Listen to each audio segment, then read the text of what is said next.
नमस्कार दोस्तों, आप सभी का स्वागत है एक बार फिर हमारे चैनल योजना एक्सप्रेस में। दोस्तों, लॉकडाउन की वजह से सभी लोग अपने अपने घरों में हैं, लेकिन घर का खर्च चलाने के लिए तो पैसों की जरूरत पड़ती है।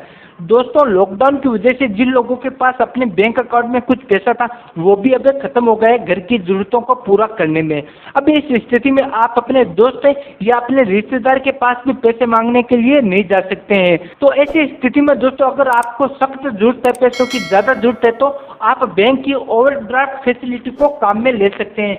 क्या होती है ओवरड्राफ्ट फैसिलिटी? तो दोस्तों, ओवरड्राफ्ट फैसिलिटी वो होती है जिसके द्वारा दोस्तों, अगर आपके बैंक अकाउंट में पैसे नहीं है फिर भी आप बैंक से यहाँ पे पैसे निकाल सकते हैं। तो चलिए दोस्तों, आपको पूरी डिटेल में जानकारी देते हैं क्या होती है ओवरड्राफ्ट फैसिलिटी और आप किस प्रकार इसका प्रयोग कर सकते हैं। इसके बारे में पूरी डिटेल में जानकारी देंगे, तो वीडियो को पूरा जरूर देखिए। उससे पहले दोस्तों, अगर आप हमारे चैनल पर पहली बार हैं तो हमारे चैनल योजना एक्सप्रेस को सब्सक्राइब जरूर कर दें। क्या होती है ओवरड्राफ्ट फैसिलिटी और इसका प्रयोग आप किस प्रकार कर सकते हैं? देश की सभी सरकारी और गैर सरकारी बैंकों के द्वारा अपने ग्राहकों को ओवरड्राफ्ट फैसिलिटी की सुविधा दी जाती है। अधिकतर बैंकों के द्वारा यह सुविधा करेंट अकाउंट, सैलरी अकाउंट और फिक्स डिपॉजिट के ऊपर दी जाती है। अगर आपके पास इनमें से कोई भी अकाउंट है तो आप ओवरड्राफ्ट फैसिलिटी का फायदा ले सकते हैं। ओवरड्राफ्ट फैसिलिटी का फायदा किसको मिलता है? बैंकों के द्वारा ओवरड्राफ्ट फैसिलिटी की सुविधा ग्राहकों के अकाउंट की हिस्ट्री के आधार पर दी जाती है। इसमें आपके अकाउंट की वैल्यू देखी जाती है और साथ में ये भी देखा जाता है कि आपके द्वारा लिए गए क्रेडिट कार्ड का व्यवहार किस प्रकार का है। अगर आपके द्वारा लिए गए क्रेडिट कार्ड का बिल समय पर जमा नहीं करवाया गया है तो आपको ओवरड्राफ्ट फैसिलिटी का फायदा मिलने में कम ही चांस होते हैं। आप कितना पैसे ले सकते हैं इसके द्वारा?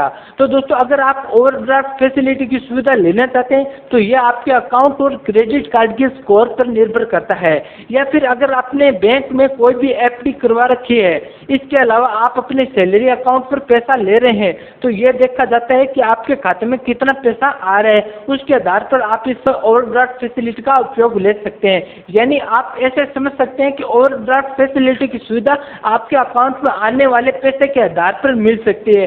उसी के आधार पर यह निर्धारित किया जाता है कि आपको ओवरड्राफ्ट फैसिलिटी के द्वारा कितना पैसा मिल सकता है। ओवरड्राफ्ट फैसिलिटी के क्या क्या फायदे हैं?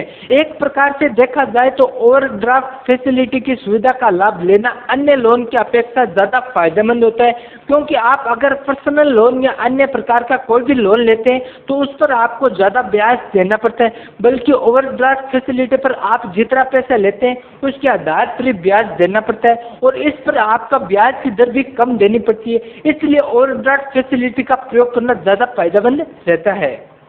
अब दोस्तों, सवाल ये आता है कि ओवरड्राफ्ट फैसिलिटी का लाभ कैसे ले, इसके लिए आवेदन कैसे करें? ओवरड्राफ्ट फैसिलिटी का लाभ लेने के लिए दोस्तों, आपका जिस भी बैंक में अकाउंट है उस बैंक में आपको जाना होगा और वहां पर आपको ओवरड्राफ्ट फैसिलिटी के लिए आवेदन करना होगा, क्योंकि दोस्तों सभी बैंकों के नियम एक जैसे नहीं होते, सभी बैंकों के अपने अपने अलग अलग नियम होते हैं। उसी के हिसाब से आपको आवेदन करना होगा, उसके बाद आपको ओवरड्राफ्ट फैसिलिटी का लाभ मिल सकेगा।